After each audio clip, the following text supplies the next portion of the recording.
ఇప్పుడు మనం Microsoft Excel 365 వెర్షన్లో స్టూడెంట్స్ అటెండెన్స్ రిజిస్టర్ ఎట్లా చేసుకోవాలి, ఆ ఫార్ములా అనేది ఎలా యూజ్ చేయాలనేది ఇప్పుడైతే మనం నేర్చుకుందాం.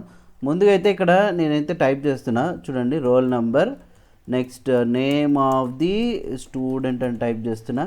ఇక తర్వాత డేట్ ఆఫ్ బర్త్ రాసుకోవచ్చు, క్లాస్ కూడా రాసుకోవచ్చు, మీ ఇష్టం. ఇక్కడ వచ్చేసి డేట్స్ 1, 2, 3 అట్లా అప్ టు ఈ 1, 2 టైప్ చేసినాం.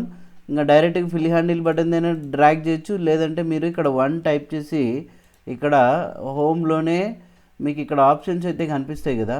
సో ఇందులో చూడండి, ఫిల్ అనే ఆప్షన్లో సిరీస్ అని ఉంటుంది. ఇక్కడ సిరీస్లో కాలం వైజ్ని తీసుకోండి. స్టెప్ వాల్యూ వచ్చేసి 31 ఇస్తున్నా. ఓకే బటన్ని ప్రెస్ చేస్తే ఇట్లా రో వచ్చేసింది కదా. అంటే కాలం వైజ్ మనకు కావాల్సిందేమో రో వైజ్ సిరీస్. ఇక్కడ రో 31 అని తీసుకున్నాం. ఓకే బటన్ ప్రెస్ చేస్తే ఇట్లా వచ్చేసింది. ఇక లాస్ట్లోనేమో మనకేం కావాలా, 31 తర్వాత ఇక్కడ వచ్చేసి నంబర్ ఆఫ్ ప్రెజెంట్స్, అవునా, తర్వాత నంబర్ ఆఫ్ యాబ్సెంట్స్, ఈ పక్కనే రిమార్క్స్ అనేది రాసుకోవాలి. బట్ ఇప్పుడు నేను ఇక్కడ టైప్ చేసిన తర్వాత ఇక్కడ టెక్స్ట్ అయితే ఇలా డ్రా చేసుకున్నాం కదా. ఈ మొత్తం అప్ టు ఇంతవరకు డేటాని, సో నేనేం చేస్తున్నా, ఇక్కడ వచ్చేసి బార్డర్ వేసుకున్నా. కానీ డేట్లకి ఇంత అవసరం లేదు కదా. అప్పుడు మనం ఏం చేస్తామంటే పైన కాలం హెడ్డింగ్ మీద సెలెక్ట్ చేసుకొని అప్ టు 31st వరకు మీరు ఇలాగ సెలెక్ట్ చేసుకోవాలి. సెలెక్ట్ చేసుకొని ఏదో ఒక కాలంకి మీరు విడత అయితే తగ్గించినట్లయితే ఇక్కడ చూడండి అంతటికి తగ్గిపోద్ది అనమాట. తగ్గిపోయిందా, ఏదో ఒక దానికి మీరు ఇట్లాగ తగ్గించుకోవచ్చు, రైట్. ఓన్లీ ఈ హెడ్డింగ్స్ మాత్రమే ఉన్నాయి కదా, వీటిని ఒక్కటినే సెలెక్ట్ చేసుకొని హారిజంటల్ సెంటర్, వర్టికల్ సెంటర్, బోల్డ్, సో ఎల్లో కలర్ ఇట్లా పెట్టుకోవచ్చు మీరు. ఓకే, సో వాటికి ఏదైనా కలర్ కావాలనుకుంటే కలర్ సెట్ చేసుకోవచ్చు. ఇక నేమ్ ఆఫ్ ది స్టూడెంట్కి కూడా ఎక్కువ ఉండాలి కాబట్టి స్పేస్ తీసుకుందాం. ఇంకా రోల్ నెంబర్కి వచ్చేసి ర్యాప్ టెక్స్ట్ అనేది ఇచ్చేద్దాం. ఇక్కడ వచ్చేసి horizontal alignment centre, vertical alignment centre పెట్టేసుకోవచ్చు, బోల్డ్. ఇక లాస్ట్లో కూడా సేమ్ అంతే.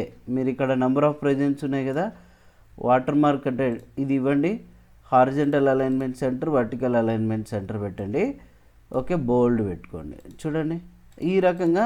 సో మనం ఏం చేసుకోవచ్చు అంటే అటెండెన్స్ లిస్ట్ తయారు చేయాలనుకుంటే ఇప్పుడు నేను ఇక్కడ రోల్ నెంబర్ 1, 2, 3, 4, 5 అట్లే మీ ఇష్టం ఎన్నైనా ఇచ్చుకోండి. సో ఇప్పుడు ఇక్కడ రాజు, నిపుణ, ఓం ప్రసాద్, సో ప్రతాప్, ఓకే, సాయి ఇట్లా ఇచ్చిన. డేట్ ఆఫ్ బర్త్ అనేది ఇక్కడ రాసుకోవచ్చు. ఇక్కడ డే 1లో వచ్చేసి చూడండి ప్రజెంట్స్, ఇక్కడ ప్రజెంట్స్, ఇంకా వీళ్ళందరూ కూడా ప్రజెంట్సే. కానీ ఇప్పుడు నేనేం చేస్తున్నానంటే ఓన్లీ కాపీ, ఈ ఒక్కటే కాపీ చేసుకొని మొత్తం అప్ టు ఈ ఏరియా వరకు పేస్ట్ చేస్తున్నా, అంటే ఎంటర్ కొట్టేస్తున్నా. ఓకే, ఆ మంత్ ఇదంతా అనుకుందాం, లేదా డే వైజ్ అనుకుంటే డే వైజ్ చేసుకోవచ్చు. ఇప్పుడు నేను అక్కడక్కడ ఏం చేస్తున్నానంటే ఏలు యాడ్ చేస్తున్నా, ఎక్కడో ఒక చోట అక్కడక్కడ ఏలు యాడ్ చేసుకుంటూ పోతా ఉన్నా. సో చూడండి, ఎక్కడో ఒక చోట మనం కామన్గా అయితే ఇక్కడ ఏలు ఏదో ఒక రోజు ఒక పర్టికులర్గా చూడండి ఇట్లా ఏలు యాడ్ చేసుకుంటూ పోయినా. వీటికి ఇక్కడ నంబర్ ఆఫ్ ప్రెజెంట్స్ రావాలా, అంటే ప్రెజెంట్స్. ఇక్కడ వచ్చేసి నంబర్ ఆఫ్ యాబ్సెంట్స్ రావాలా. ఓకే, ఇదేమో నంబర్ ఆఫ్ ప్రజెంట్ డేస్ ఇవి, అవునా. సో ఇక్కడ ఇది నంబర్ ఆఫ్ యాబ్సెంట్ డేస్. అయితే ఇప్పుడు ఇక్కడ రో వైజ్ మనం చూసుకోవాలనుకుంటే ఫస్ట్ ఇట్లా కాలం వైజ్, రో వైజ్. కానీ ఫార్ములా దీనికి ఏ రకంగా ఇస్తామంటే మనము ఇందులో పీలు ఏవైతే ఉన్నాయో వాటిని క్యాలిక్యులేట్ చేయాలా, ఓకేనా.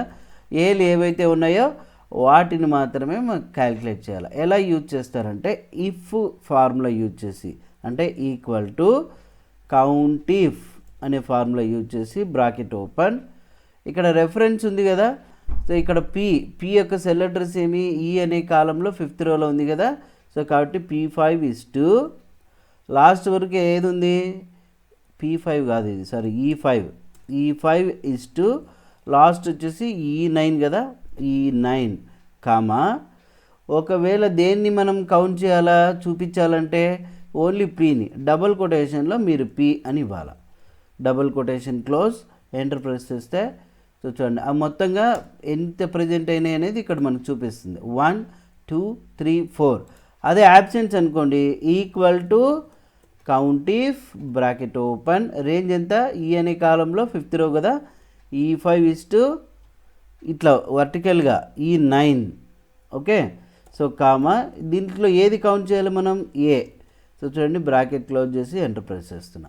1 వచ్చిందా అంటే ఆ రోజు ఒక యాబ్సెంట్ అయింది, సో 4 ప్రెజెంట్స్ అయితే అయినాయి. అట్లా మనం ఇట్లా పూర్తిగా ఒకదానికి ఇచ్చినామంటే ఇంక అన్నింటికి ఇలా ఫిల్ హ్యాండిల్ బటన్తో మనం ఇట్లా ఈ డ్రాగ్ చేసుకోవచ్చు డే వైజ్. ఇప్పుడు ఇక్కడ నంబర్ ఆఫ్ డేస్ మొత్తం మీద ఎన్ని ప్రెజెంట్స్ అయినాయి ఎన్ని అబ్సెంట్స్ అయినాయి equal to count if bracket open. ఇక్కడ చూడొచ్చు మీరు ఫస్ట్ వాల్యూ అంటే ఏమి, ఫస్ట్ రాజుకి సెల్ అడ్రస్ E5 కదా, E5 ఇస్టు ఇట్లనే హారిజంటల్గా వెళ్ళిపోవాలి లాస్ట్లో AI5 E5 ఇస్టు AI5 కామా వాటిలో ఏం కౌంట్ చేయాలి మనం presents double quotation close enter మొత్తం 24 ప్రెజెంట్స్ ఉన్నాయి. Absents count if bracket open E5 ఇస్టు AI5 కామా దాంట్లో యాబ్సెంటీస్ మాత్రమే మనం క్యాల్కులేట్ చేయాలి 7. సో ఈ రెండింటికి ఇప్పుడు మనం సెలెక్ట్ చేసి ఫిల్ హ్యాండిల్ బటన్ ద్వారా డ్రాగ్ చేసుకోవచ్చు. ఏదైనా రిమార్క్స్ ఉంటే రిమార్క్స్ రాసుకోవచ్చు చూడండి. అదే మాదిరిగా మీరు ఇక్కడ గమనిస్తే సో మనకి ఎక్కడైనా సండే వచ్చింది అనుకోండి ఆ రోజు, ఇప్పుడు ఇది సండే అనుకుందాం, మరి ఇక్కడ సండే అన్నప్పుడు ఏం చేయాలి, అదే హాలిడే. సో అప్పుడు ఇక్కడ ఎస్ ఒక దాంట్లోను యు ఒక దాంట్లోను ఎన్ ఒక దాంట్లో రాస్తున్నాం.